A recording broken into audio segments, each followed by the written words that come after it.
Olá, boa tarde. No ar, o repórter NBR com as notícias do governo federal. Foi publicada a medida provisória que simplifica a renegociação de dívidas de estados e municípios com a União. Vamos ao vivo ao Palácio do Planalto, onde o repórter Paulo La Sálvia tem os detalhes para a gente. Olá, Paulo, boa tarde para você. Olá, Thaísa, boa tarde a todos que nos assistem na TV NBR.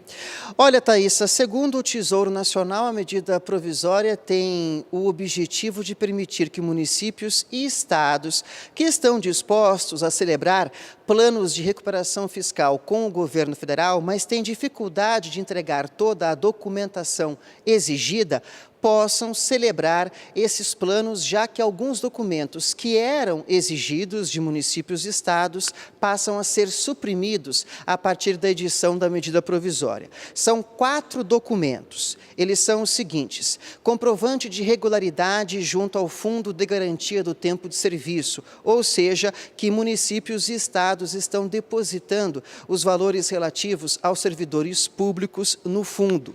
Certidão de que não devem impostos federais, certidão de que não estão inscritos na dívida ativa da União, que é formada por impostos que não foram pagos no devido tempo correto, e certidão de que esses municípios e estados estão em dia com as responsabilidades relativas a planos de recuperação fiscal que foram colocados em prática pelo governo federal nos anos de 1993, 1997 e 2001. Como é uma medida provisória, assim que ela foi assinada e publicada no Diário Oficial da União, ou seja, esta quinta-feira, ela já está valendo. Tem força de lei, mas precisa ser aprovada pelo Congresso Nacional, Câmara e Senado em 120 dias, senão perde a validade. Eu volto com você no estúdio, Thaísa. Obrigada, Paulo, pelas suas informações. Bom trabalho para você aí. O Banco Central aumentou a projeção para o crescimento da economia este ano. A estimativa para a expansão do Produto Interno Bruto, o PIB, que é a soma de todos os bens e serviços produzidos no país, subiu de 0,5%, estimativa de junho, para 0,7%. O crescimento do PIB é puxado pelo setor agropecuário. A estimativa de crescimento anual da agropecuária passou de 9,6% para 12,1%. Inflação em queda. O Índice Nacional de Preços ao Consumidor Amplo 15, o IPCA 15, foi de 0,11% em setembro. O índice é 0,24 ponto percentual menor do que a taxa de agosto, que ficou em 0,35%. Foi o menor resultado para um mês de setembro desde 2006. O presidente Michel Temer já está de volta ao Brasil depois de cumprir a agenda em Nova York, nos Estados Unidos. Ontem, último dia de compromissos por lá, o presidente participou de um evento do jornal britânico Financial Times. O ministro-chefe da Secretaria-Geral, Moreira Franco, destacou o programa de parcerias de investimentos.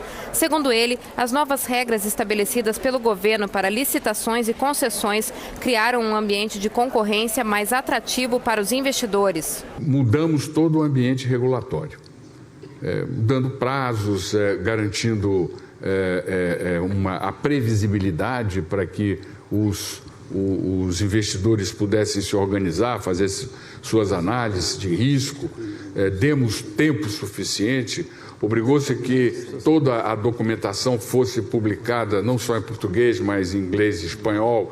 O presidente do Banco Central mencionou a queda da inflação e a criação de empregos. O último número foi 36 mil empregos que foram criados e a produção 0,8% está consistente com uma grande recuperação da economia brasileira. O Brasil foi o destaque da edição do jornal Financial Times.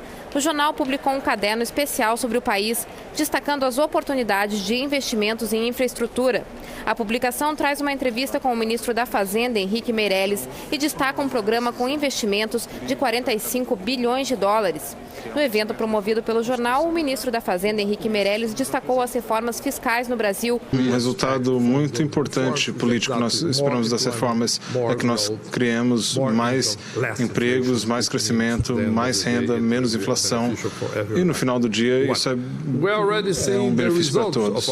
Durante o evento, o presidente Michel Temer garantiu aos participantes que o Brasil é um país seguro para investir. Nós somos, historicamente, um espaço de estabilidade, distante de focos de tensão geopolítica. Nosso desafio maior tem sido devolver ao Brasil o rumo da responsabilidade do crescimento e do desenvolvimento.